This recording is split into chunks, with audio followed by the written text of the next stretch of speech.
Boa noite de novo, gente. Ok. Eu sou Isolda e sou trabalhadora da ULI. Nesse momento, eu estou no ciclo 8, coordenando o ciclo 8 presencial. Em breve, vocês chegarão lá, né?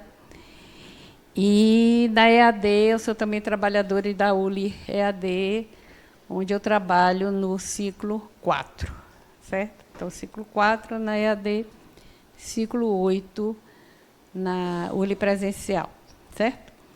E hoje a gente está aqui para uma conversa, um bate-papo. Eu não sei dar aula, apesar de ter sido professora durante 40 anos. Mas era outro tema, né? Eu era professora de outros temas, né?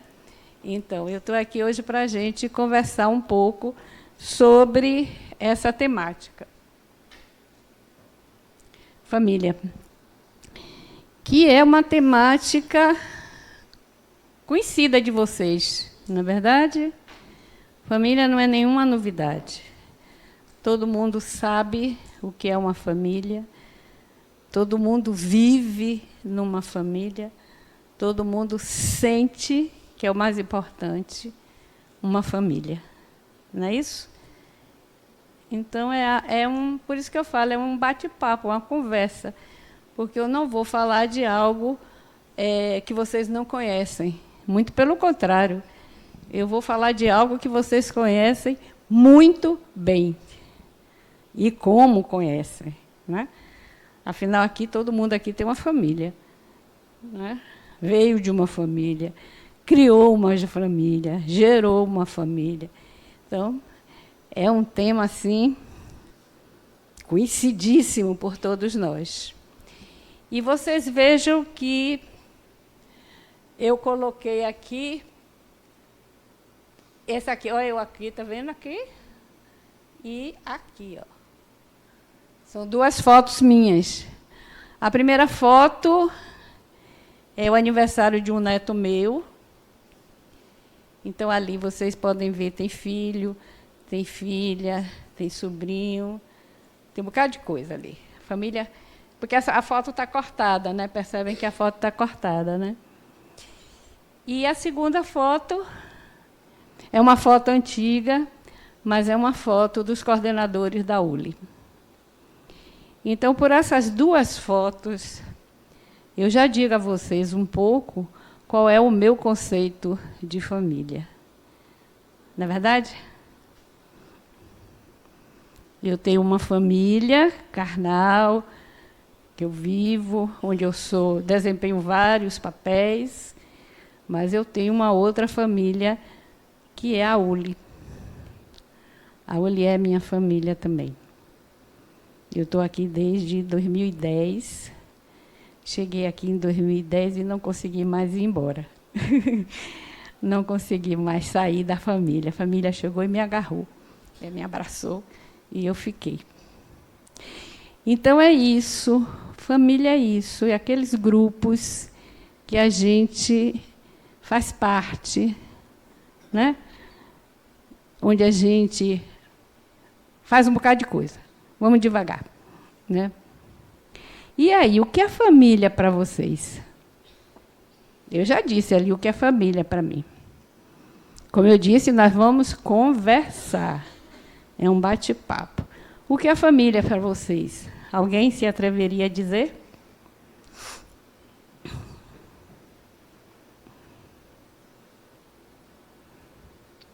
Não?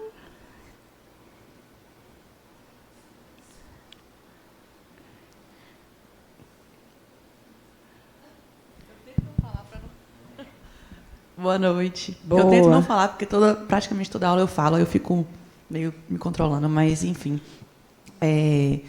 Você é a falastrona. Uma das, tá? Tem outras pessoas também.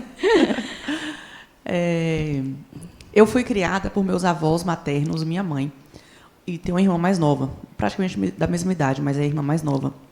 E aí eu sempre tive esse contexto de família como eles. E minha avó teve 6 filhos, a família é grande. Então, filhos, netos, primos, tios. Aí tem essa família toda, o núcleozinho de meus avós. Aí eu casei e saí de casa. Aí já vi que constituiu outra família. E depois eu divorciei. Aí hoje eu vejo minha família, eu e minha filha. Então, eu acredito que seja, basicamente, um porto seguro, um lugar onde você troque aí, convivências, experiências, tenha realmente essa sensação assim, de cumplicidade do dia a dia, da vida, de tudo. Então, uma palavra que eu poderia definir família seria porto seguro. Ok. Essa é a sua definição. Muito boa. Quem mais? Segura. Boa, tudo bom? Boa. Deixa eu parar de rir que eu falo. Sabe, família, para mim, é um clã de espíritos que se engalfiaram durante muito tempo e aí, de repente, resolvem descer juntos para poder se agregarem e desfazer aquele mal-entendido lá de trás. Quando chega aqui, não faz nada do que foi acordado. Um vai ser espírita, o outro vai ser candomblezeiro, o outro vai ser evangélico, e aí começa o pau quebra dentro de casa. Mas, para poder resumir tudo isso, família é a melhor coisa que existe no mundo, porque sem ela a gente não vive. Que bom, né? Um porto seguro. Sem ela a gente não vive no mundo. Grandes definições de família. Mais alguém? Ela tem uma opinião, diga aí. Eu concordo com o que eles dois falaram, só que existem pessoas que nascem, né, em famílias que são tenebrosas também. Eu falo isso porque conheço duas pessoas. Uma delas é meu pai, e ele convive com a irmã dele, que é uma pessoa horrorosa. Entendeu? É uma pessoa negativa, é uma pessoa que faz uma influência nele assim terrível, a ponto dele nem conseguir viver direito. Então, tem famílias e famílias. Claro. Tem famílias que é bom você esquecer, sair, deixar para lá. Você disse uma coisa importante. Tem famílias e famílias, como tem pessoas e pessoas. Né? Nós somos uma diversidade. Né? Então, tem famílias e famílias. Né? Mas, então, né? Alguém mais? Então, vamos lá, vamos na nossa aula. Né? Vamos conversar um pouco mais, aprofundar um pouco mais. E eu gostaria que vocês começassem a pensar na família de vocês. Trazer para a tela mental de vocês a sua família. Seja ela aquela família onde você nasceu, ou seja aquela família que você constituiu, não importa. Né? Comece a trazer essa família para perto de vocês, aqui e agora, para poder a gente poder conversar um pouco mais, com mais profundidade sobre ela. Ok? Então, bom, o objetivo da nossa aula é esse que está aí.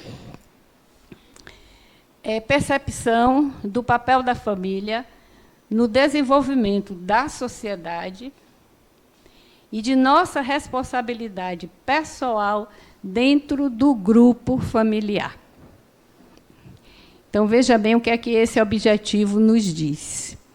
Esse objetivo nos diz que a família tem um papel preponderante na sociedade e que nós, cada um de nós, também tem um papel predominante, preponderante dentro da nossa família. Ou seja, somos responsáveis por essa célula, né, que é importante no desenvolvimento da sociedade. Então, temos aí uma responsabilidade. Se a gente olha para esse objetivo, encara ele, a primeira palavra que vem é nossa responsabilidade. Dentro da família e mais, dentro da sociedade, onde estamos inseridos. Que a gente vive também num coletivo, né? Embora sejamos espíritos singulares, vivemos dentro de um coletivo. Então, esse objetivo já nos manda, já nos leva a essa reflexão. Eu tenho uma família, sim, E o que é que eu estou fazendo nessa família? Qual é a minha responsabilidade nessa família? E mais, e o que é que eu estou construindo dentro dessa família para o social? Perceberam? Então, a gente sai muito da família Porto Seguro, da família o melhor lugar para viver, né? E a gente amplia esse conceito. Até aí, tudo bem? Na hora que vocês quiserem, é uma conversa. Então, quando vocês quiserem, é só levantar a mão que a gente para e dá o microfone para vocês também se colocarem e ponderarem, enfim, e trazerem as suas contribuições. Então, esse é o nosso objetivo da aula, é a gente refletir sobre isso. Afinal de contas, o que é família e o que é que eu estou fazendo dentro dessa família. E a primeira coisa que eu trago para a gente fazer a nossa reflexão é a família como referência. E ela é uma referência em vários aspectos. Não sei se vocês vão concordar comigo. Ela é uma referência, logo, primeiro aspecto, uma referência biológica, orgânica, né?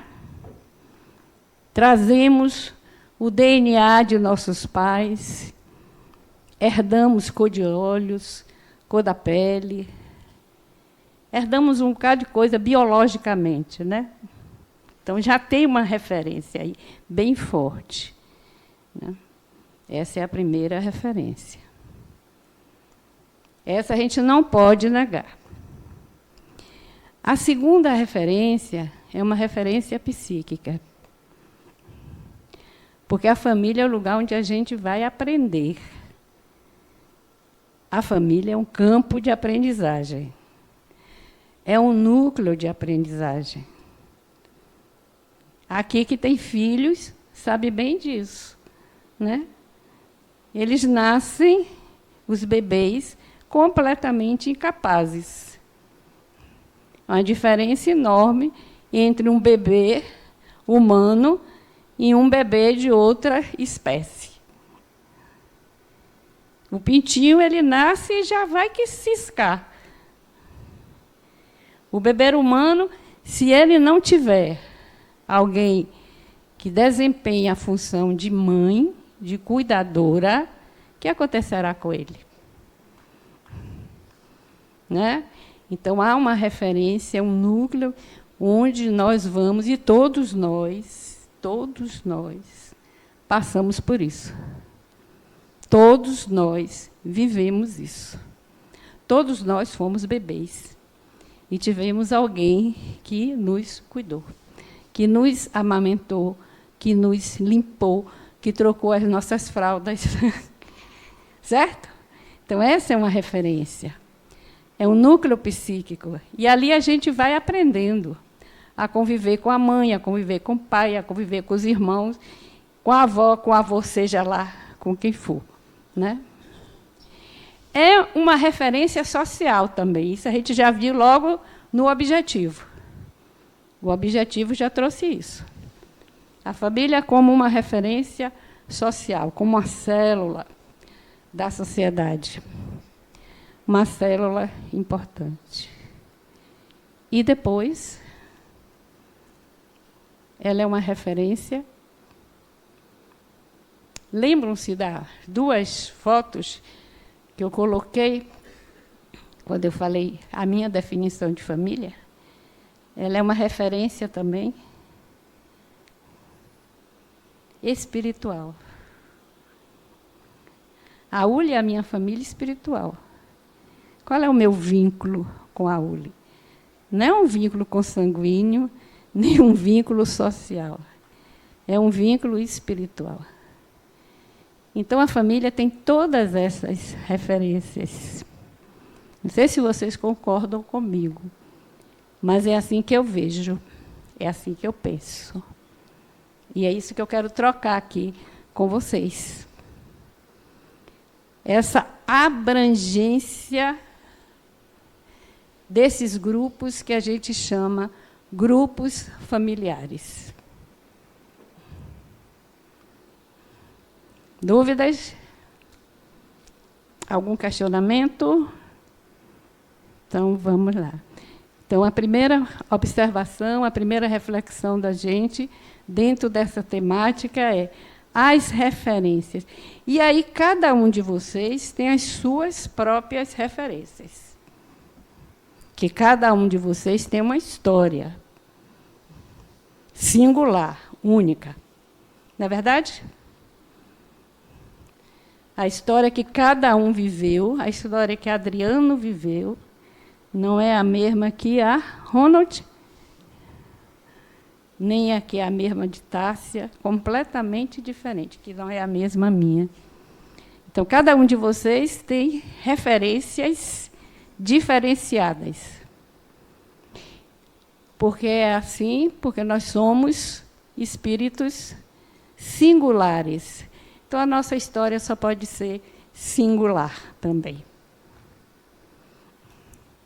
Segundo ponto, para a gente refletir. A função da família. Esse é o segundo ponto para a gente refletir. Então, possibilitar ao espírito o seu progresso pessoal, social e espiritual, visando o aprimoramento da fraternidade, uma vez que os espíritos devem contribuir para o progresso uns dos outros, servindo como instrumentos de crescimento individual e coletivo. Então, isso está dentro daquele objetivo da aula. Se lembram do objetivo da aula? Que é ver a família como uma célula da sociedade, contribuindo para o desenvolvimento da sociedade e também contribuindo para o nosso desenvolvimento. Aí chamei, que eu falei assim, a nossa responsabilidade. Qual é a nossa responsabilidade dentro dessa família? Não é uma coisa pequena, é uma coisa grandiosa, gente, muito grandiosa. Então, a família é uma possibilidade do espírito progredir, do espírito crescer, se desenvolver. Então, a gente já tem aí dois... Diga.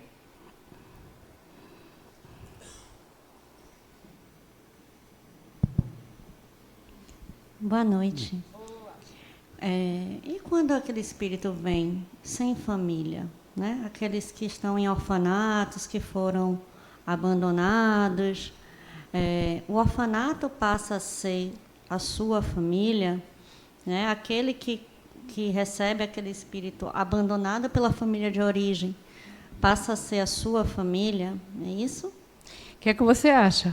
Acho que na sua pergunta está a sua resposta. Não, né? Está, né? Sim. Mas aí vem o meu questionamento, né? Da escolha. Isso.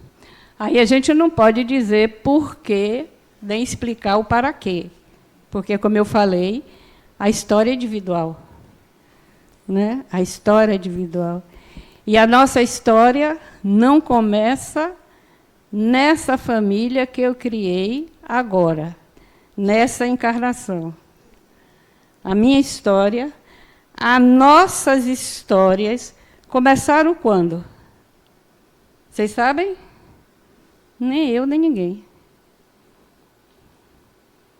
Quando começou a minha história? Não sei.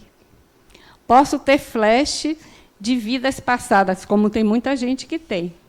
Flashes de vidas passadas. Mas a gente não conhece toda a nossa história. Então, fica muito difícil, por exemplo, num questionamento desse, a gente afirmar qualquer coisa. Que a gente não conhece. A gente está vendo... É como se a gente estivesse vendo um retrato, uma fotografia, algo estático, entende? E não o dinâmico que está por trás do que levou essa pessoa a ser abandonada, do que levou essa pessoa a ir para um orfanato. A gente não sabe. Por isso que aquela, como é que eu diria? O que nós espíritas dizemos sempre, não julgue, né? Por isso que a gente não sabe. Então, para você afirmar qualquer coisa aí, você precisa conhecer muito mais. Ok? Mais um aqui. Então, eu não diria assim que ele não tem uma família. Acho que ele teve uma família, ele teve uma mãe, ele teve um ventre que criou ele, onde ele foi gerado, né? Agora, o que é que está por trás dessa história toda, eu não sei. A gente não sabe. Diga. É bem interessante isso. Eu tenho uma comadre que tentou engravidar por muitos anos, fazia inseminação, perdia. Ficou bastante tempo mesmo assim, tentando engravidar. Aí ela adotou dois meninos, eram irmãos, não eram gêmeos, irmãos, no orfanato. Ela adotou, uma semana depois engravidou normal, sem nada. Então, assim, não tem como a gente entender realmente. Eu acho que tinha que vir primeiro os meninos para a família dela, para depois vir, que é meu afilhado, o mais novo. E eu acho que a gente não tem como explicar. Eu acho que o que cabe a nós é aprender o que a gente pode nessa vida, assim, tentar tirar as melhores lições, porque realmente entender dá um nó na cabeça. Exatamente. Bagunça muito. Você disse bem, dá um nó na cabeça, né? Então a gente tem que ir no fluir da vida, né? Ir no fluir da vida e tentar compreender o nosso histórico dentro dessa limitação que é a nossa encarnação. Porque a nossa encarnação ela é limitada, ela tem princípio, meio e fim. Né? Por exemplo, eu estou com 82 anos. Então, eu fico achando, eu agora estou contando assim, será que eu tenho mais 2? Será que eu tenho mais 3? Será que eu tenho mais 4? Né? E quando você chega aos 82 anos, tem muita coisa lá para trás, mas você não sabe o que é que tem mais para frente. A contagem passa a ser diferente. Né? Entende? Então, assim, é você ir no fluir, né? Porque a encarnação tem princípio, meio e fim. A encarnação. Agora, eu, Isolda, espírito, bom, aí é outra coisa. Né? O meu eu contínuo vai continuar, certo? Então, se a gente se apega nessa história de família, se a gente se apega muito na nossa encarnação, da agora, que é isso, é um pouco que eu estou querendo desconstruir com vocês, né? Se a gente apega muito nesse conceito de família a essa encarnação, a gente só está vendo um período. É que eu falei, você está vendo um retrato só. E o resto? O que estava antes desse retrato? E o que vai vir depois desse retrato? Que ainda é pior, né? Que o que vai vir você não sabe mesmo. Entenderam? Diga. Na verdade, não é uma pergunta. É agradecer, né? Que eu acho que você está colocando muito bem essa questão da família, né? Ao longo dos anos, vem se modificando. E hoje o entendimento, né, do direito familiarista, do direito de família, a gente compreende que o princípio fundamental que rege as famílias é o princípio da afetividade. Então, hoje, a gente já existe, né, jurisprudência de paternidade socioafetiva, maternidade socioafetiva, dos avós serem considerados os pais, né, do menor. Então, assim, hoje, o princípio fundamental para o direito, que eu acho que fica bem próximo também da espiritualidade, é o princípio da afetividade. E você está colocando lindamente. Mas é isso um pouco, porque quando a gente fala família, a gente fica muito limitado. Eu não posso fazer muito movimento, não, né? Ciclo básico, a gente não pode fazer muito movimento com as mãos. E eu gosto muito de fazer movimento com as mãos, porque a gente tem que segurar o microfone. Mas, enfim, se a gente fica muito preso à família, a esse conceito dentro dessa encarnação, é muito limitante. Nos limita muito. Então, a gente tem que pensar além, né? Por isso que eu estou trazendo essas reflexões para vocês, né? Para a gente refletir mais. Fala. Dona Isolda, nós somos uma família universal. Diga. Né? Como é que se dá essa preparação, esse agrupamento, para nós virmos dentro daquela determinada família? Que pergunta é essa, né? E eu sei como foi. Eu só sei que existiu. Né? A única coisa que eu posso lhe dizer, existe encarnações compulsórias, existe, tipo assim, pá, vá. Né? Mas existe encarnações com planejamento. Isso a gente sabe. Agora, lhe contar a história toda, não sei. Né? Nem a sua, nem a minha, nem a de ninguém.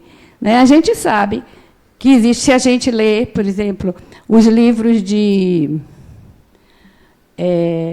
Chico Xavier, né, aquela coleção toda, a gente vê que houve todo um preparo, todo um planejamento, né?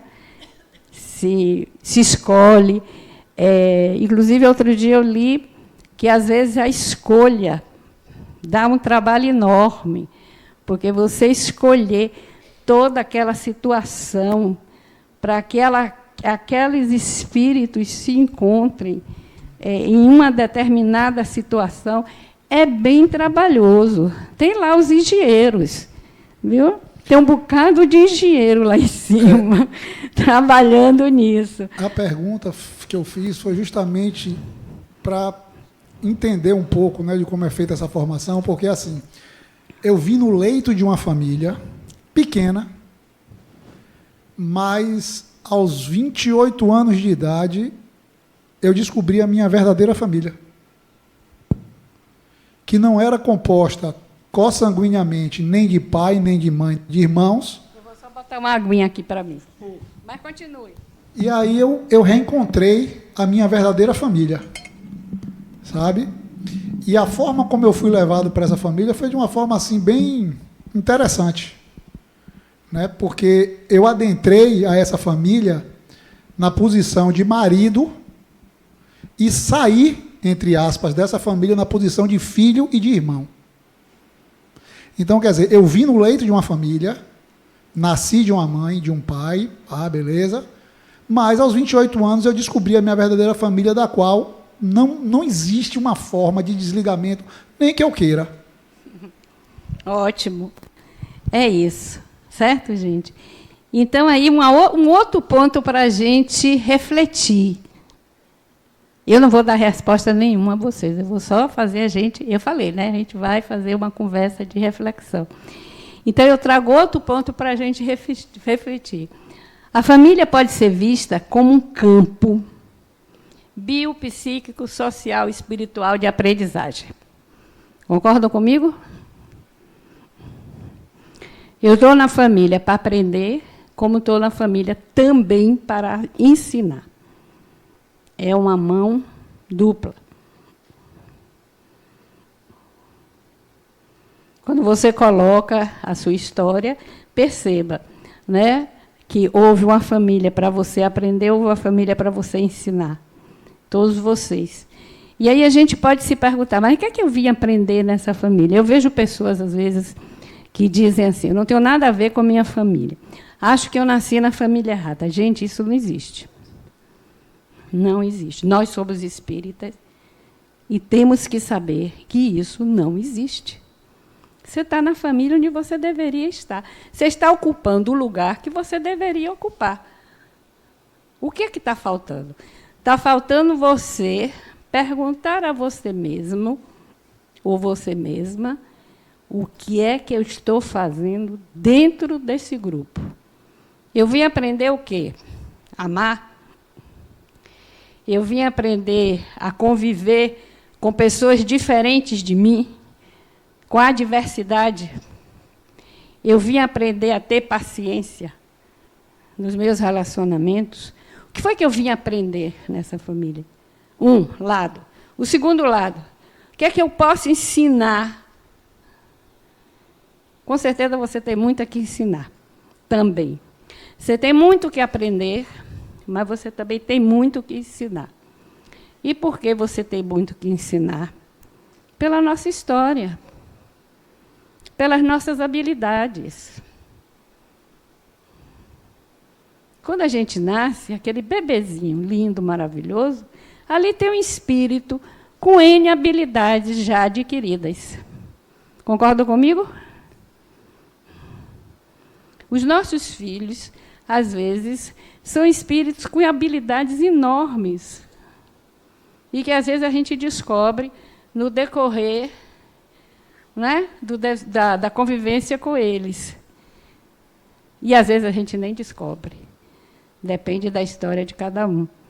Então, nós temos habilidades. A gente não nasce uma página em branco. Não, ninguém nasce uma página em branco. Quando a gente nasce, a gente traz uma história. A gente traz uma enorme bagagem de habilidades que foram construídas através das nossas encarnações. Então, eu tenho muito que posso ensinar dentro dessa família. Como eu também tenho ainda muitas inabilidades que eu posso aproveitar esse momento dessa família para aprender. Dúvidas? Então, é um campo biopsíquico, social, espiritual, de aprendizagem. É assim que eu acho que a gente pode definir família. Também é um porto seguro. Também, por isso que é a melhor coisa do mundo. Como é seu nome? Franklin colocou. Por isso que a família é tão importante. Vocês vão ter aula de família no ciclo básico, estão tendo hoje.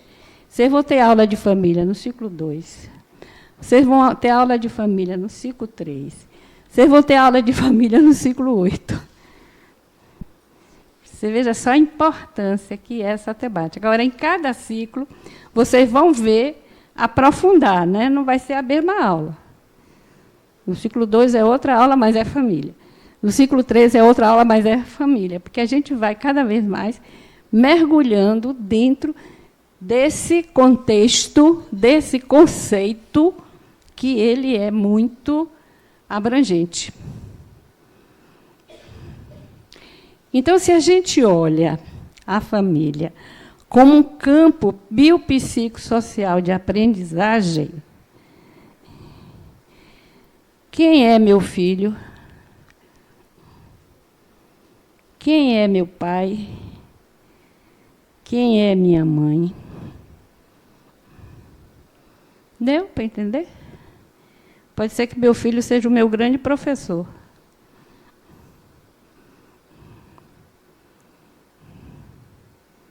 Agora, como nós somos seres humanos, e dentro da família carnal a gente se relaciona com papéis, os conflitos aparecem.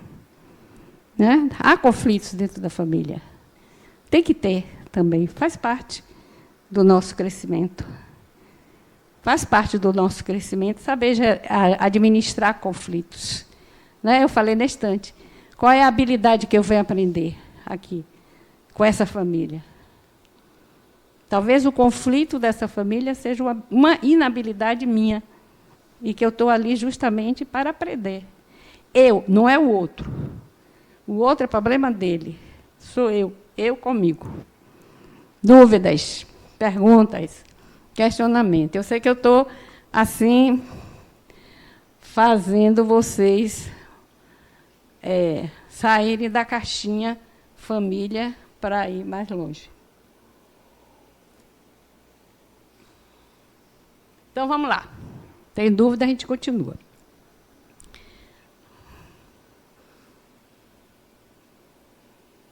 Essa é uma frase de Adenauer, que eu retirei, que tem tudo a ver com o que a gente falou até agora. Poxa. Entenda a família como a representação do mundo em que você vive, no qual lhe cabe importante papel na condução do destino pessoal e coletivo. Tudo que você vive em família representa a sua realidade interior, razão pela qual deve ser tratada como oportunidade de transformação evolutiva para você e para todos os seus familiares. Que vocês podem estar perguntando, mas por que Isolda está trazendo esse conceito tão abrangente de família? Então, está ali sublinhado o meu para quê. Para que a gente está refletindo isso nessa noite? Porque é uma oportunidade de transformação evolutiva. A família nos possibilita isso.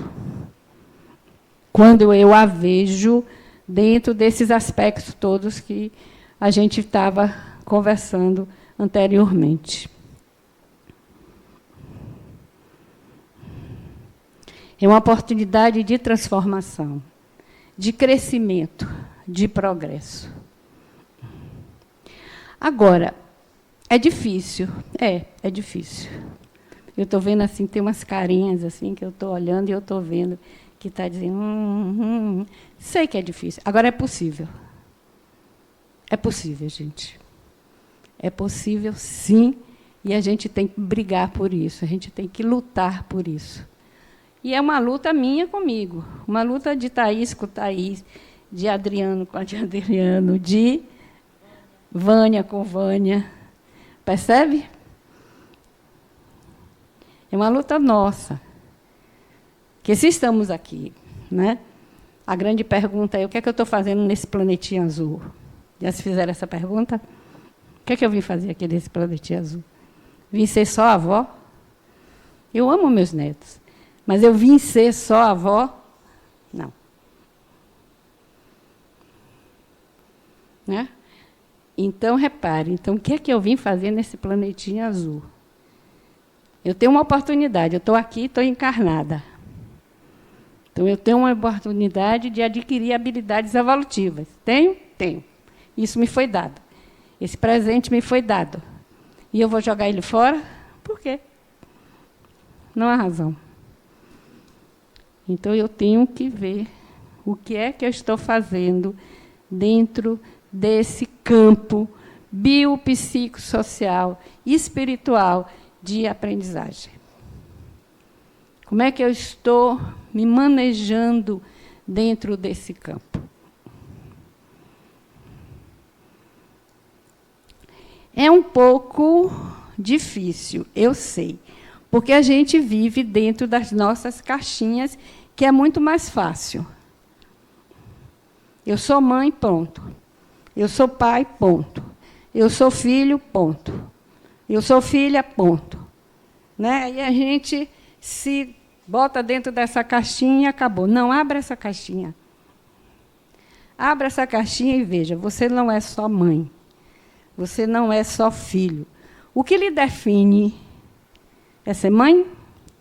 O que lhe define é ser filho? O que lhe define é ser pai? Não. O que é que lhe define?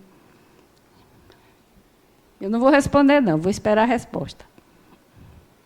O que é que nos define? Nós somos o quê, gente? Hein? Espírito. É isso que nos define. Então, não são os papéis funcionais da família que nos define. O que nos define é que nós somos espíritos imortais, vivendo uma jornada encarnatória que teve um início e que vai ter um fim. Mas o meu espírito, ele vai continuar. E vai ter outra jornada, e mais outra, e sei lá quantas ainda. Então, a gente tem que sair de dentro da caixinha mãe, da caixinha pai, da caixinha filho. Principalmente para nós que somos mães, é bem difícil a gente sair da caixinha mãe. A caixinha mãe, ela é bem... nos aprisiona bastante. Acho que a caixinha pai eu não conheço, porque nunca fui pai. Mas deve ser também bem prisioneira, né? Deve ser bem prisioneira. E a gente tem que abrir a porta dessa caixinha e a gente passa a se ver como espírito imortal, a passar a se sentir espírito imortal, e a passar a conviver com o outro como espírito imortal. Então, meu filho é um espírito imortal, tal qual eu. E estamos, nesse momento, juntos em uma jornada encarnatória.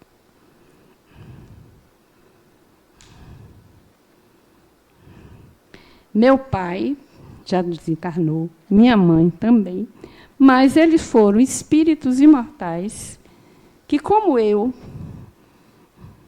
também estavam aqui numa jornada encarnatória. Aí os conflitos ficam bem pequenos se a gente faz isso. Porque eu olho para o outro, não como o pai, não como a mãe, não como o tio, o avô, mas eu olho para o outro como um espírito imortal que está aqui comigo, igual, no mesmo nível. Se estamos todos nesse planeta chamado Terra, nós estamos todos no mesmo nível, numa jornada de aprendizado. Certo?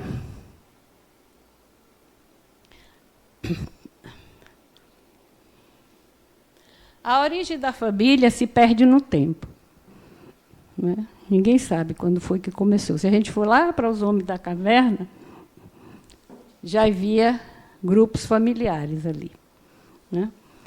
Então, a ideia de viver em grupos, criando vínculo uns com os outros, perpassa toda a história da humanidade.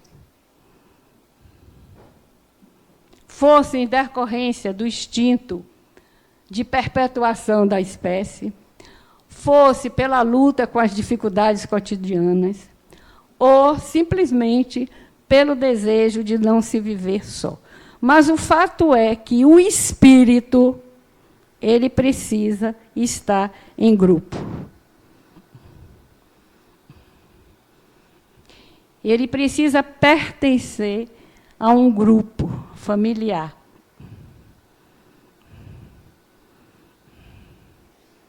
Certo? O espírito precisa pertencer a um grupo familiar. Por isso que sempre houve e sempre há, embora a família tenha se modificado, como ela falou, né, a gente vai ver isso daqui a pouco, mas há sempre grupos familiares. Mas família é um conceito dinâmico, né? Então a gente vê que esse conceito ele foi evoluindo ou foi se modificando, não sei se eu posso dizer evoluindo, acho que não é bem evoluindo. Ele foi se modificando com o passar do tempo e com o desenvolvimento da sociedade. Aí o conceito de família foi alterando, foi se modificando, sendo o conceito mais conhecido aquele da família tradicional. Né? A família tradicional, que era um pai, uma mãe, o pai era quem cuidava, era o provedor, né? Aquela família bem tradicional. O pai é o provedor, é ele que vai para a rua, é ele que trabalha, é ele que é responsável pela segurança, enfim, né? É o patriarca, né? Em lugar de mulher dentro de casa tomando conta dos filhos. Essa é a primeira família, e essa família perdurou durante muitos e muitos séculos, né? A partir do século XXI, aí, ó, era a família patriarcal. A partir do século XXI, a gente pode dizer que houve uma reinvenção da família, porque o espírito precisava viver outras experiências.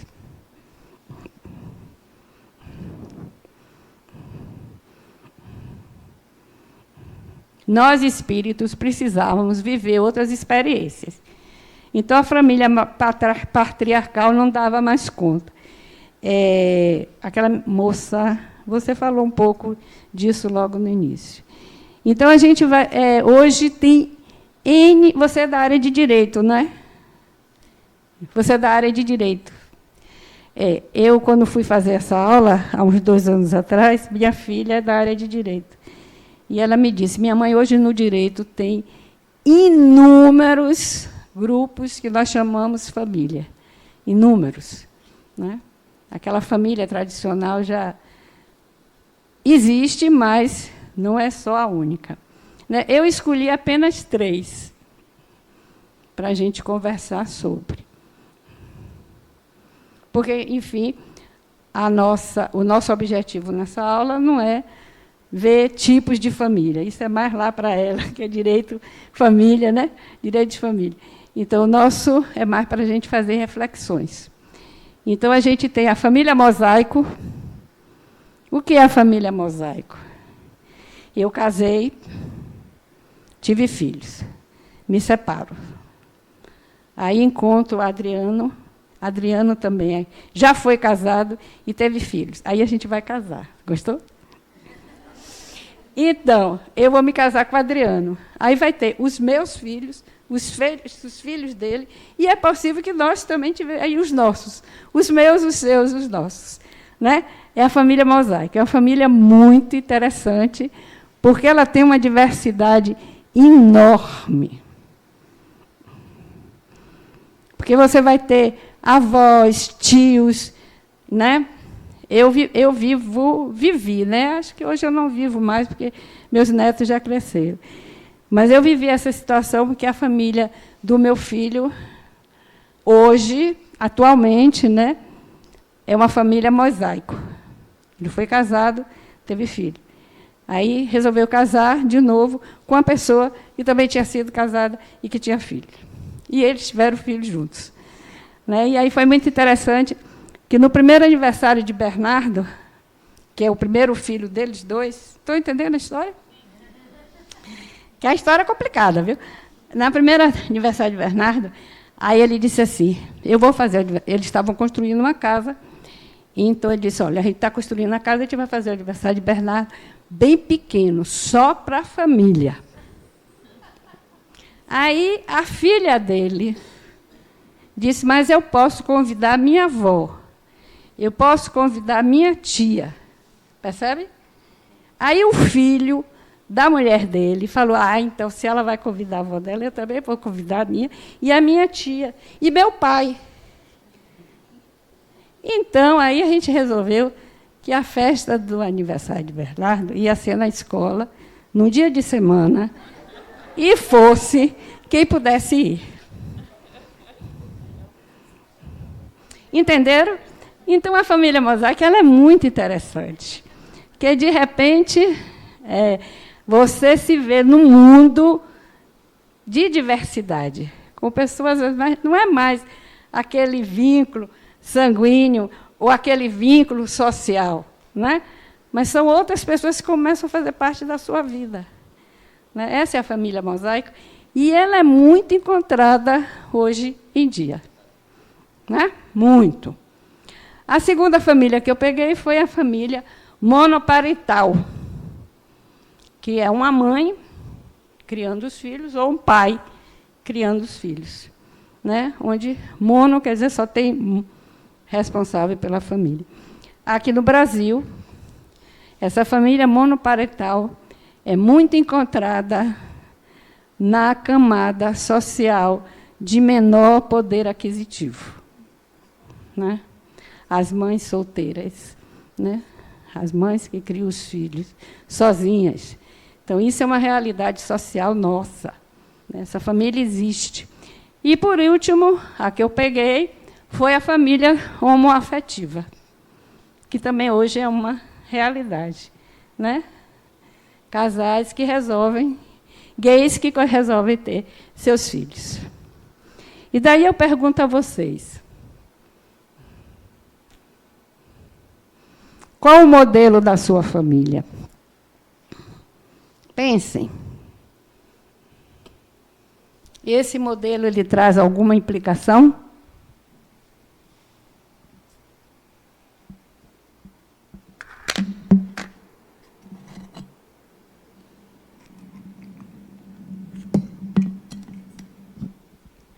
Quero ouvir vocês. Agora, eu já falei demais, né? Eu falei que ia ser uma conversa. Mas não foi, foi um diálogo. Foi um diálogo, não. Foi um monólogo. Fiquei falando 1 hora sozinha. Agora vocês têm que falar um pouco. Certo? Em que família vocês vivem?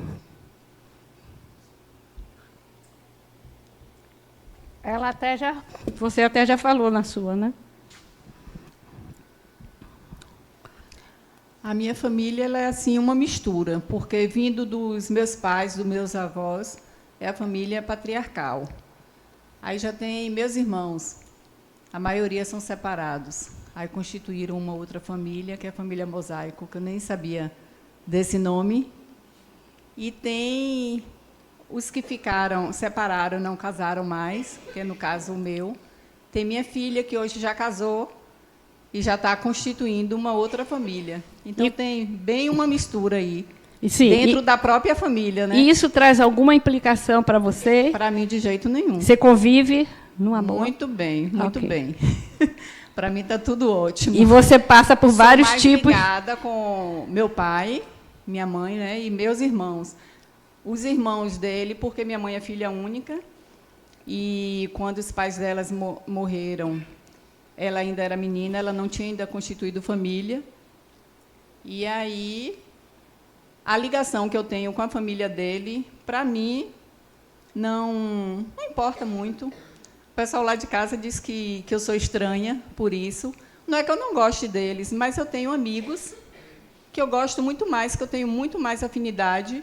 Que são sua família também. São minha família. Não é que eu tenho nada contra eles, mas eu não tenho aquela ligação de família, exceto meus pais e meus irmãos. E os sobrinhos agora, né, que somos ligados.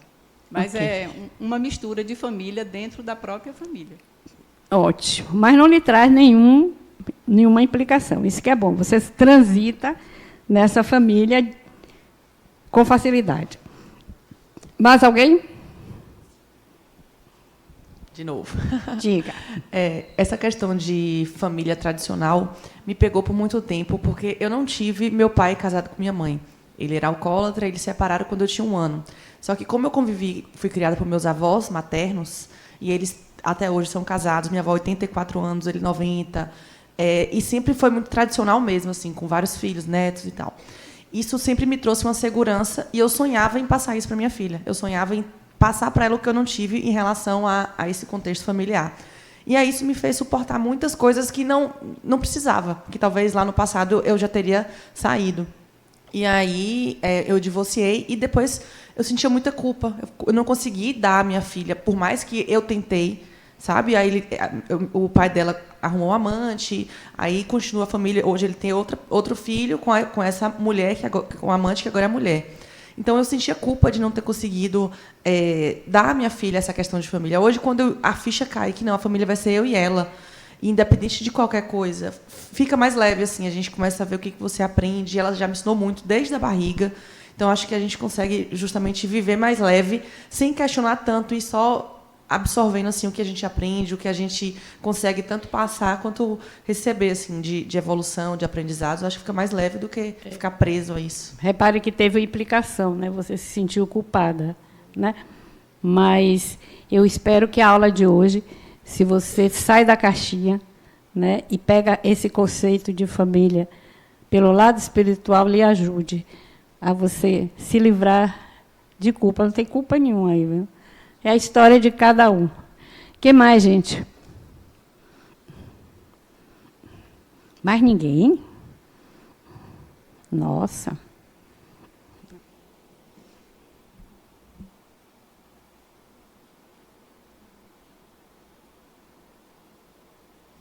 Que é isso? É vergonha? Vou falar. A minha é bem complexa, mas eu vou falar.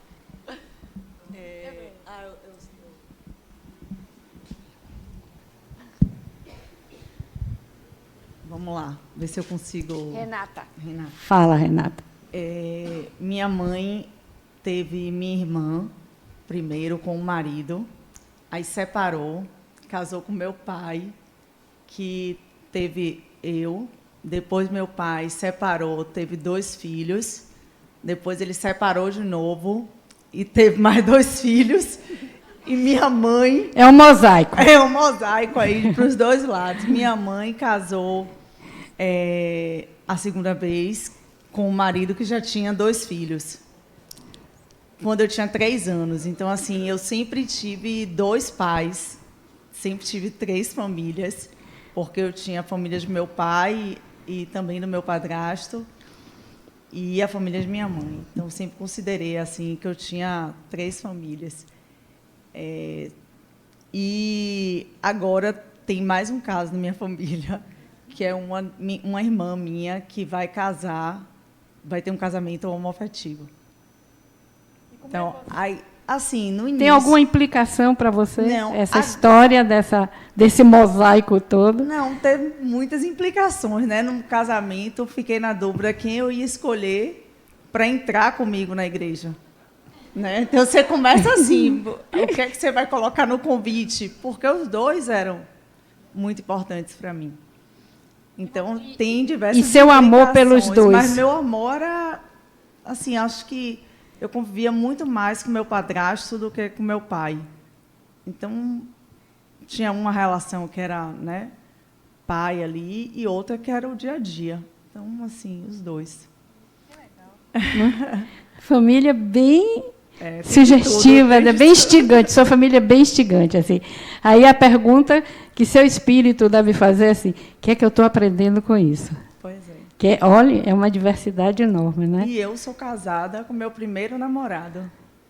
E isso influencia, assim, eu vejo meus filhos, eu tenho uma filha de 14 e um filho de 16. Minha filha de 14, ela disse que ela quer namorar e casar com o primeiro namorado dela. A gente não passa isso, mas acaba influenciando. Né? Bem interessante, né? Seu aprendizado é bem interessante na família. Tem muito para você aprender aí, você refletir, né? Do que é que, quais são as habilidades que você já construiu e se tem, né? Porque pode ser que não tenha. Você transite aí, navegue aí, muito bom, muito bem. Mas se tem alguma inabilidade nessa história toda, aí é com você. Quem mais? Gostei dessa história.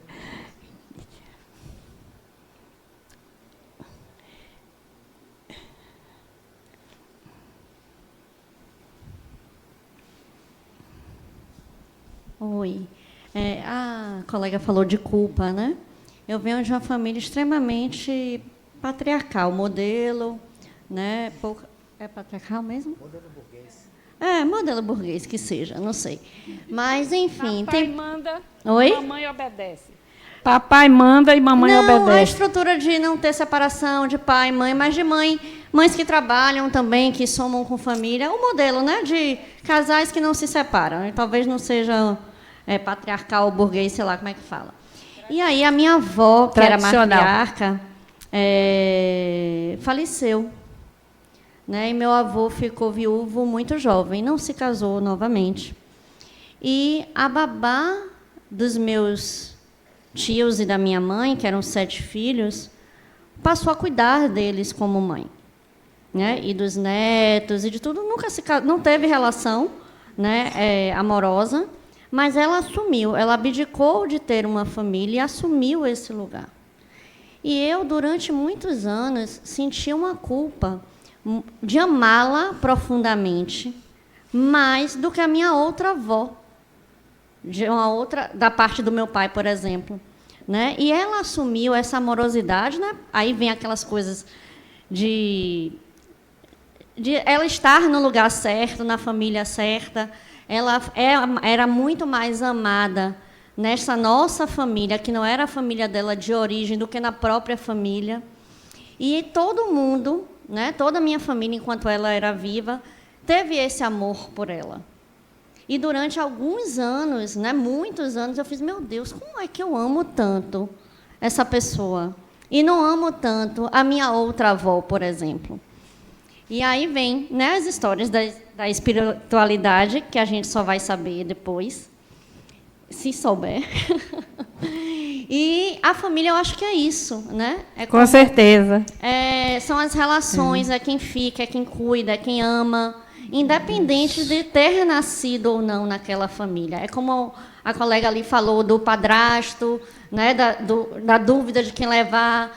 É o amor que fica. Eu acho que a família é tudo isso. Essa pessoa deve ter algum vínculo, né, com vocês. Com certeza, né? O vínculo dela é de outra forma com vocês. Não é um vínculo nem consanguíneo, nem social. É provavelmente um vínculo de outras histórias de vida. Que mais?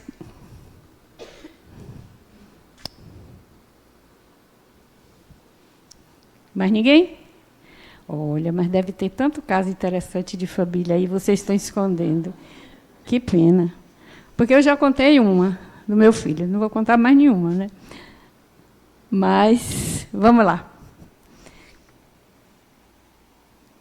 Enfim, essa reflexão seria para a gente ver, né, dentro dessas famílias todas, esses modelos todos de família, né? Porque hoje, às vezes, a família tradicional existe, mas se modifica. Por exemplo, não é só o marido que é o mantenedor, às vezes é uma família tradicional, pai, mãe, filhos, mas os dois trabalham, né? E a gente tem muito essa família também. Eu peguei só 3 exemplos, mas são muitos exemplos de grupos familiares, né?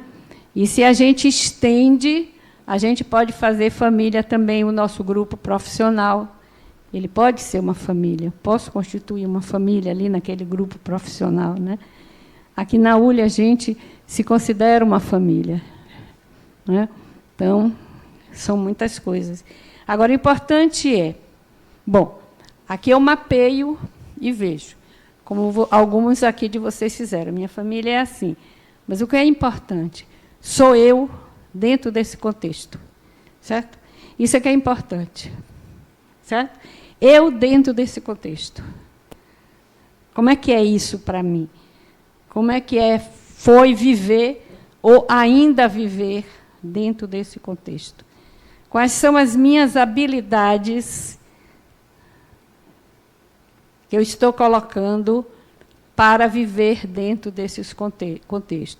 E se existe alguma inabilidade que eu preciso estar atenta, que esse contexto me revela. Que como a família, apesar de tudo que a gente está falando, ela é um núcleo também de conflitos, que a gente ainda não chegou lá, né? A gente ainda não chegou na família como um núcleo de conflitos.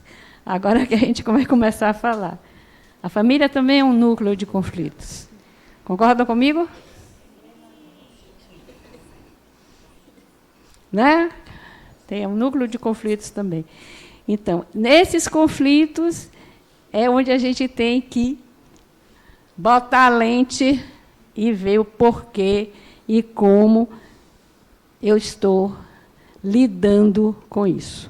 Né? Porque os conflitos familiares, assim como a gente aprende a amar na família, a gente aprende a odiar na família. Fui dura? Realista, não é isso? A gente aprende o sim, mas a gente aprende o não também. Né? Então, é essa polaridade que os conflitos familiares nos trazem. Ótimo. Os conflitos têm que ser vistos como desafios. Então, eu agora fui desafiada. Né? Então, tem esse desafio aqui. Eu tenho condições de lidar com isso. Não, não tenho, é muito difícil para mim lidar com isso. Também temos que reconhecer as nossas limitações. Né? Não, eu tenho condições de lidar com isso e de resolver isso. Ótimo, maravilha. Mas, às vezes, a gente não tem. Também a gente tem que se aceitar. Não é? Tem que aceitar a nossa limitação. Então, eu trouxe mais esse exercício nesse sentido de vocês verem a família também como esse núcleo de conflitos. Porque, assim como a família é um encontro de afetos, ela é também um encontro de desafetos. Ele foi embora? Franklin até trouxe isso, logo quando ele definiu família, né? Ele trouxe logo isso, a questão do núcleo de desafetos. Pessoas, não sei como foi que ele falou, pessoas que não souberam conviver, não souberam lidar, qualquer coisa assim que ele falou, não foi? E que voltam para ver se conseguem se reajustar dentro daquela situação. Então, é um núcleo de encontro de afetos, mas é um núcleo de encontro de desafetos. E, às vezes, desafetos de outras encarnações. Certo?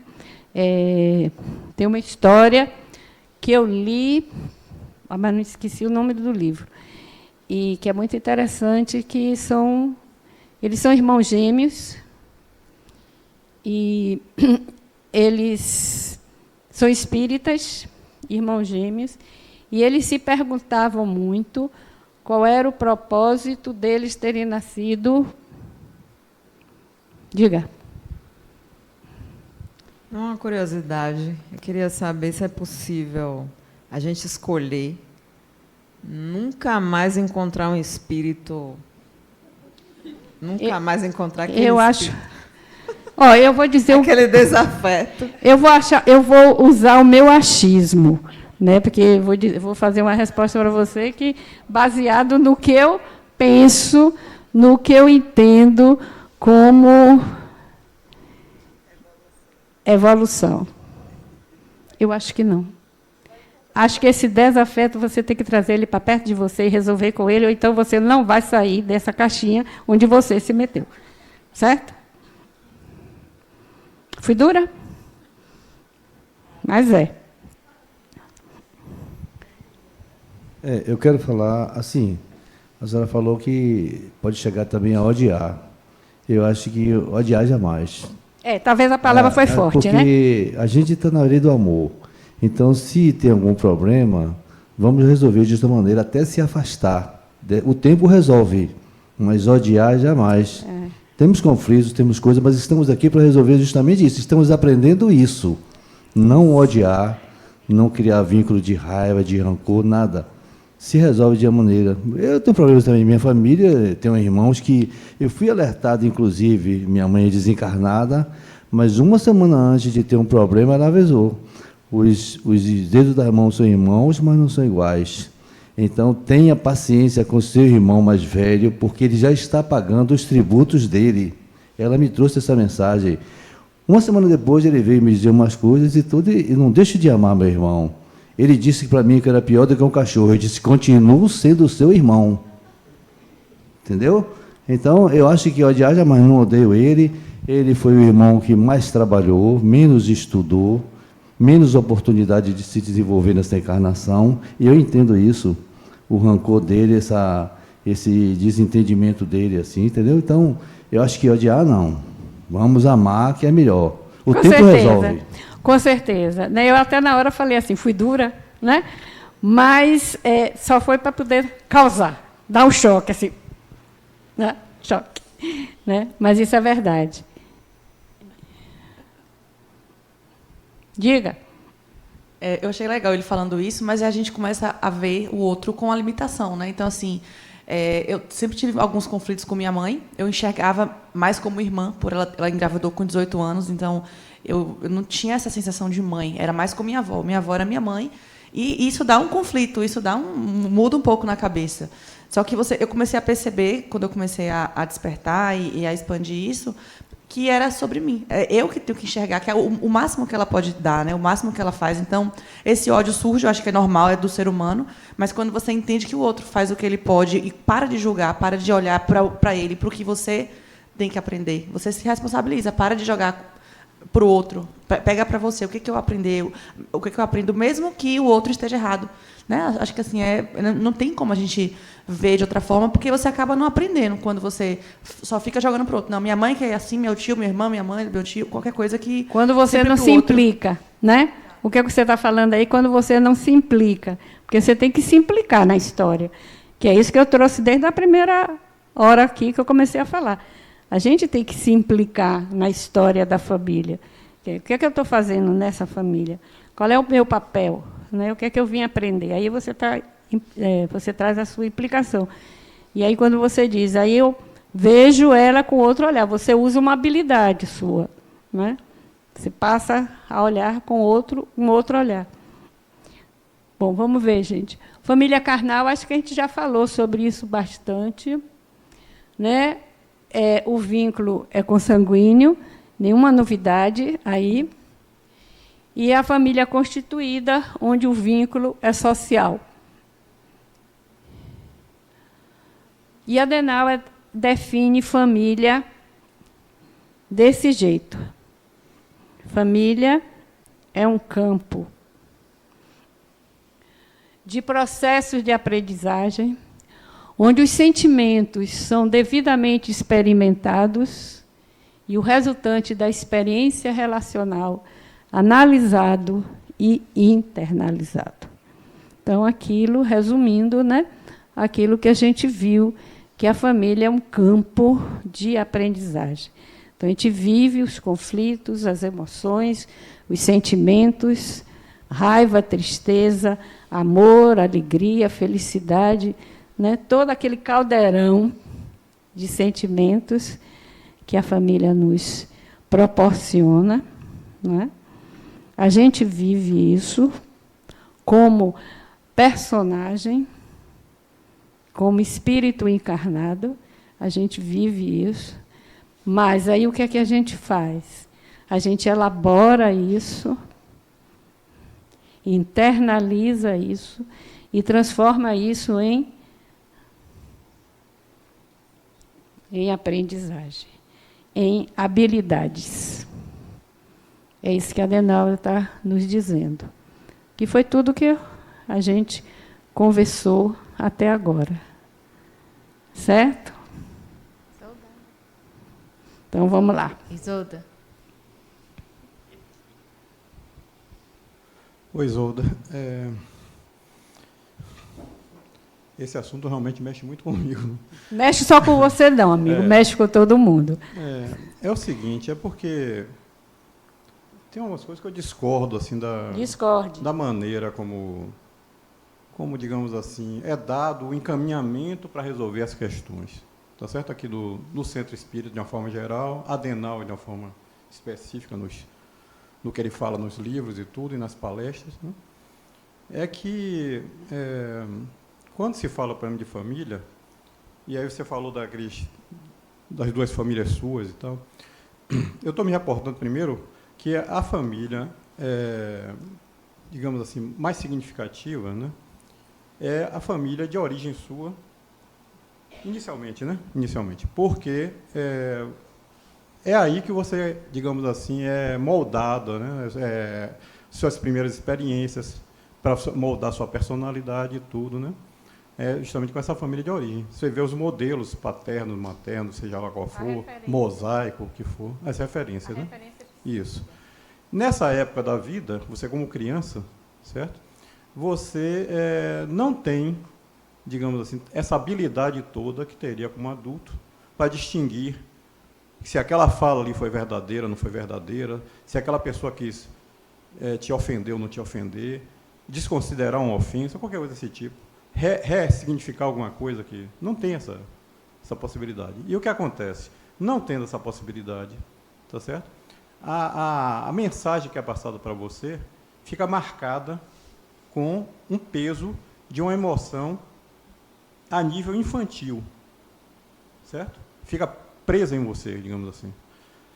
E essa questão, digamos assim, quando você vai crescendo, não é tão fácil de você elaborar isso, como é colocado aí, entendeu? Você tem que aprender com as experiências, né? É essa a questão. Não é uma coisa assim de você resolver racionalmente na medida que você se torna adulto, porque, na realidade, a emoção está represada em você lá no nível infantil ainda. Com certeza. E você reage... É a criança ferida, né? Você está trazendo a questão da criança ferida. E você reage de acordo com com a criança ferida ainda, tá certo? Aí você fica se colocando sempre esse negócio de que você vai aprender com as habilidades, vai aprender as desabilidades. Veja bem. Não é tão fácil. Veja assim, bem, a gente aqui é uma universidade. A gente está aqui conversando, discutindo, refletindo. A gente não está em terapia. A criança ferida, ela tem que ser cuidada dentro de um processo terapêutico. Não, eu estou falando que o processo, entendeu? De todo mundo tem essa criança ferida. Todos nós temos uma criança ferida dentro da gente. Eu não sei se todos, a gente generalizou. Não gosto muito de generalizar. A maioria, né? Mas muitas pessoas têm uma criança ferida e que essa criança ferida pode lhe criar alguns transtornos e tal. Mas, assim, aqui nessa aula, a minha proposta é fazer a gente refletir sobre a família, o que é isso, sair de dentro da caixinha, ver que família, o conceito de família é muito mais abrangente, porque a gente traz a questão da família espiritual, né? Não é trabalhar com uma criança ferida. Aí é um processo já de que eu nem poderia fazer isso, porque eu não tenho nem condições terapêuticas para isso, né? Porque a criança ferida aí tem que ser um processo terapêutico. Eu só queria pontuar que a coisa não é tão fácil como você é colocado aí, entendeu? Não é dessa forma. Você vai aprender, vai entender as suas inabilidades, vai descobrir as suas inabilidades, vai resolver suas Mas você vai descobrir suas inabilidades. Você pode descobrir que você tem uma criança ferida e, a partir daí, você buscar uma solução. Entendeu? Ou não? Ok. Diga. Oi, dona Isolda. É um questionamento e queria uma reflexão. O que é que acontece eu vou trazer 2 exemplos de 2 casos que ficaram famosos, que foram 2 famílias, né? O caso da família Nardoni e de Suzana, né? Vieram num seio familiar, família, e aconteceu o que aconteceu. O que é que acontece de aprendizado? Não vou nem perguntar por que aconteceu isso, que não sei, mas é complicado. A gente, em algum momento, foi uma família. Eu não entendi bem sua pergunta. A família Nardoni, o que foi? Foi aquele pai que a menina morreu e ficou uma suspeita. Não é isso? É esse caso? Que eles teriam feito o assassinato. Que houve um assassinato, não é isso? Suzana matou os pais. Eu não sei, aí são situações bem complexas, né? Dentro de família. A gente falou aqui que família tem conflito, né? Falei isso, né? Que é um núcleo de conflito. Até falei, agora que a gente pode falar sobre isso, né? Me lembro que na hora que eu falei, agora a gente traz a questão de que família também é um núcleo de conflitos, né? Conflitos não resolvidos, como ele colocou para a gente. Então, esses conflitos não resolvidos, eu creio que pode levar a uma situação dessa, certo? Agora, explicar, eu não tenho condições de explicar, não sei. Hein? Bom, não sei. Por que acontece, aí eu não sei. Aí tem que ver a história deles, né, porque que eles quiseram viver semelhante história. Diga. Boa noite. Tem uma música que acho que todo mundo conhece aqui, que talvez você e todos os mais jovens saibam até do autor, que fala que canta assim: ela se jogou da janela no 5º andar, Renato Russo. Então, isso. Então, eu só sabia essa estrofezinha. E eu cantava essa música, eu sou avó já, viu, gente? Não é uma parente minha direta, mas é uma pessoa que eu conheço. E eu cantava essa música com meus filhos, mas não imaginava quanto isso poderia ser realidade. Uma pessoa muito próxima, tem uma filha única, e por ser pais de psicólogos, pelo amor de Deus, não levem isso como uma generalização, estou apenas categorizando. eles fizeram a opção de nunca dizer não à criança. Então, a criança, quando chegou na adolescência, por volta dos 14 anos, 15 anos, o primeiro não foi de um namorado.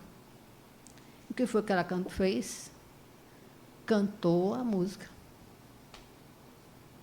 Então, assim, teve toda uma boa intenção de que a fase não iria ter nenhuma repressão em cima da educação da criança, mas o mundo a repressou. E aí não houve uma preparação, provavelmente, e essa criança se jogou do 5º andar, que não foi o 5º, foi o 3º, e ficou com suas sequelas. Mas, enfim, a gente não sabe como é a criação da família para que chegue, no caso da Suzana, ou é Susan, não sei, nem me lembro mais, para que chegue a esse tipo de comportamento perante os pais. A gente não está ali no seio da família para compreender afora o processo espiritual em si. Então, além do processo espiritual, por que aquele processo dela, que certamente não aflorou na noite que ela matou os pais, aflorou por um processo de vivência com os pais. E, naquele momento, aconteceu o clímax, que foi o assassinato.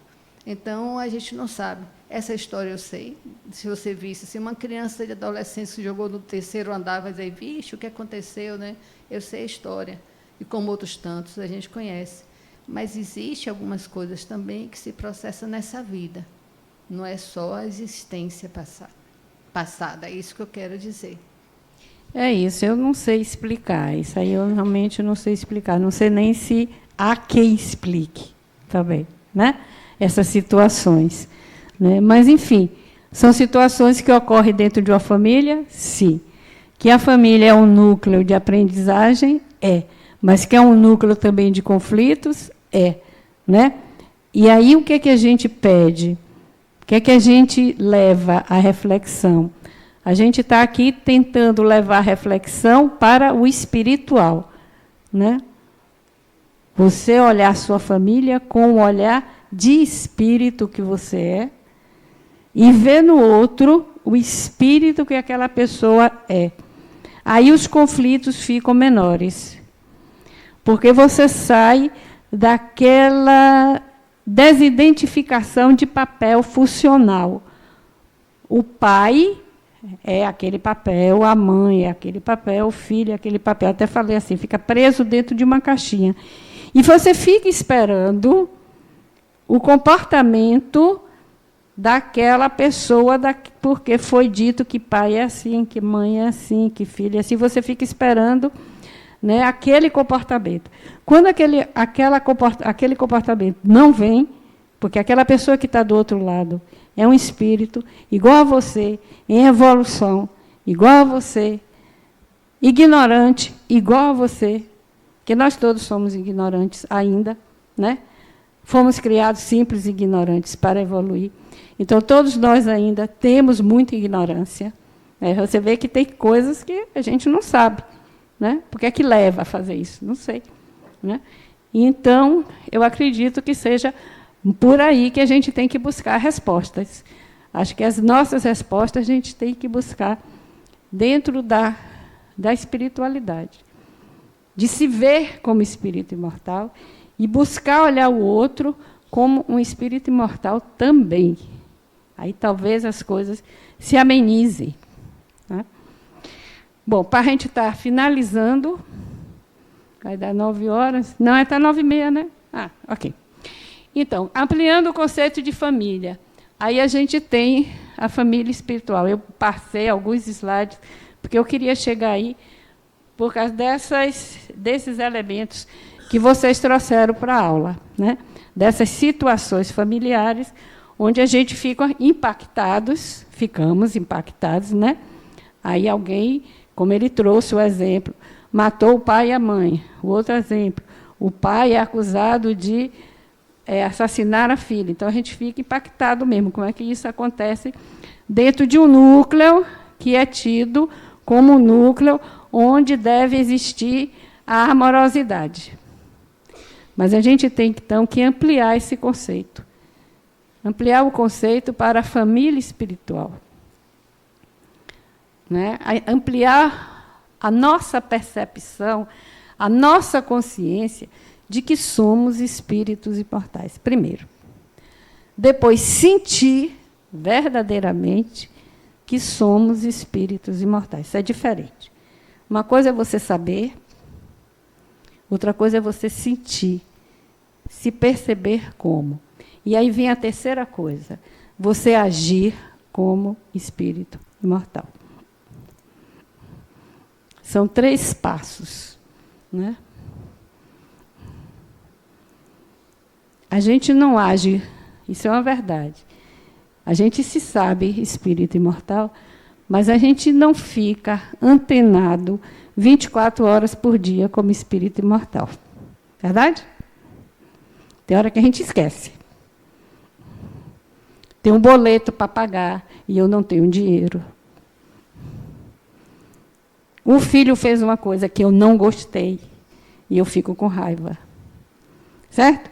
Então, tem hora que a gente se esquece que é espírito imortal. Aí, de repente, a gente volta. Né? Mas isso é um exercício.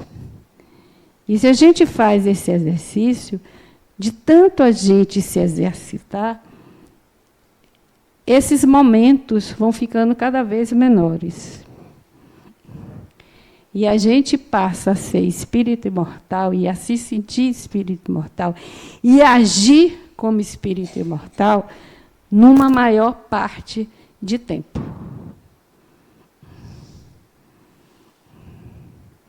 Eu observo, por exemplo, aqui na Fundação, na hora que termina a aula e que a gente sai, que os carros saem.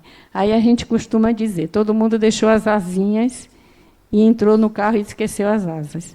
As asas ficaram aqui. Aí um buzina, o outro reclama. Outro dia, minha filha veio me buscar. Eu fui atravessar a rua com os meus 82 anos. Eu vou devagar. O cara se aborreceu. Sai daí, não sei o quê. Entendeu? Então, eu falei, nossa, saiu do centro espírita, hein? As asinhas ficaram aqui. Então, é isso. É esse exercício que a gente tem que fazer. Sabe? Dentro desse conceito de família. É a questão de se conscientizar, se ampliar, que nós somos espíritos mortais, e vamos agir como isso. Talvez aí a gente encontre, não sei se respostas, mas a gente encontre acolhimento para essas situações que acontecem na nossa sociedade. Não é? Pode ser que a gente não tenha as respostas, mas, pelo menos, a gente consegue acolher, né, essas situações que você trouxe agora. Certo? E por quê? Porque o relacionamento de uma família espiritual é um relacionamento construído ao longo da jornada do espírito. Ele não tem princípio, meio e fim, não. Ele teve princípio e aí continua acontecendo e continua se relacionando. São relacionamentos, são vínculos duradouros. Perenes, como está ali. Normalmente, nesses grupos que a gente identifica uma comunhão de objetivos, uma comunhão de ideais, né? Uma sintonia vibratória bem parecida, né? São pessoas que já viveram outras vidas, que já se conhecem, que já têm um vínculo afetivo feito não no plano carnal, mas no plano espiritual. Aí a gente encontra acolhimento para as diversas situações que a gente fica sem resposta. É um exercício, gente, que a gente busca fazer, né? Que realmente, às vezes, é chocante. Há coisas que chocam a gente. Né? Mas se a gente vai dentro desse princípio, se coloque como espírito imortal e observe isso. Seu olhar vai ser diferente, vai ser outro. Né? E aí o seu olhar para você, e é interessante, porque não é só você olhar o outro, mas é você olhar a si mesmo também. Quando você olha a si mesmo como um espírito imortal, que estou aqui, numa jornada evolutiva, estou aqui para aprender, sou um aprendiz.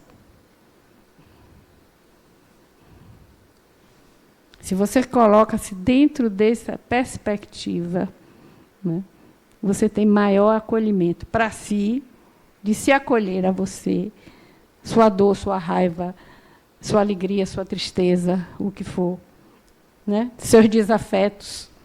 Você tem mais possibilidade de acolher isso. Mesmo que você não entenda, você pode acolher, né? Como você também tem mais possibilidade de acolher o outro. Deu para entender? Fui clara?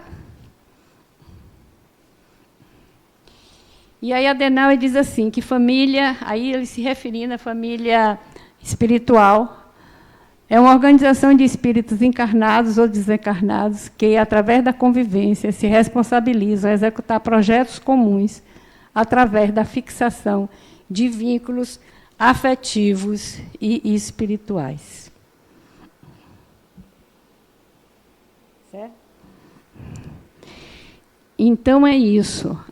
A gente tem que sair da caixinha e ampliar esse conceito de vínculos que eu estabeleço com as outras pessoas.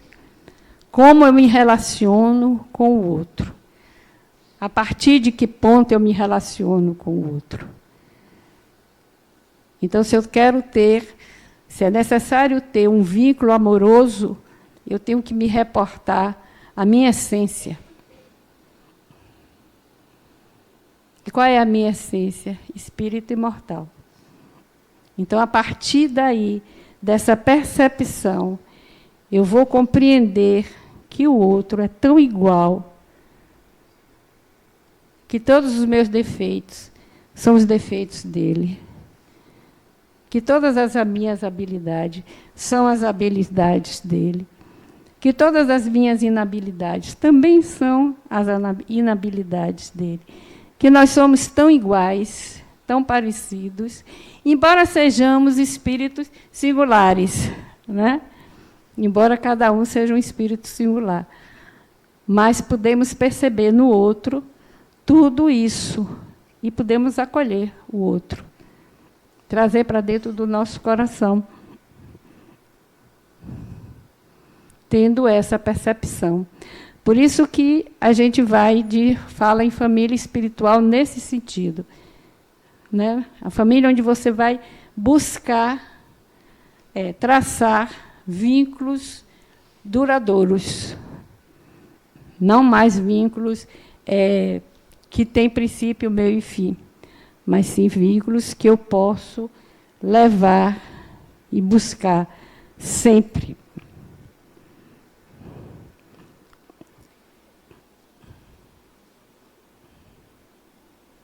Em que família nos encontramos? Acho que a gente falou isso durante a aula toda, né? E qual é a oportunidade? Porque se estamos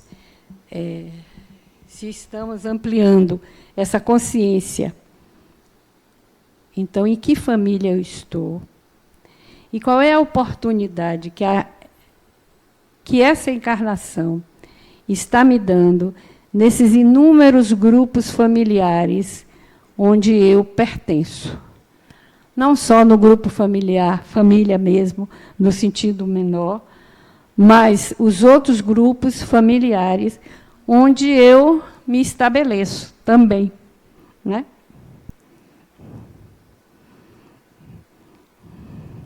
Eu faço parte de um grupo, de um centro espírita? Faço. Então, como é que eu estou? Qual é a oportunidade, a minha oportunidade, dentro desse centro espírita? O que é que eu estou ali aprendendo? O que eu quero ali? Qual é a minha... Certo? Uma vez eu vi de Valdo Franco falar que quando ele tinha, acho que 17, 18 anos, quando ele começou a jornada dele como espírita, ele disse, eu não vou perder essa encarnação. E acho que ele não perdeu, né, gente? Por tudo que ele fez, né? Todo o trabalho dele, acho que ele não perdeu. Então, é bem isso, assim, que a gente tem que ter esse processo reflexivo.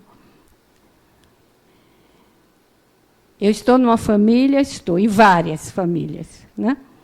Então, esses grupos todos que eu pertenço, qual é a oportunidade?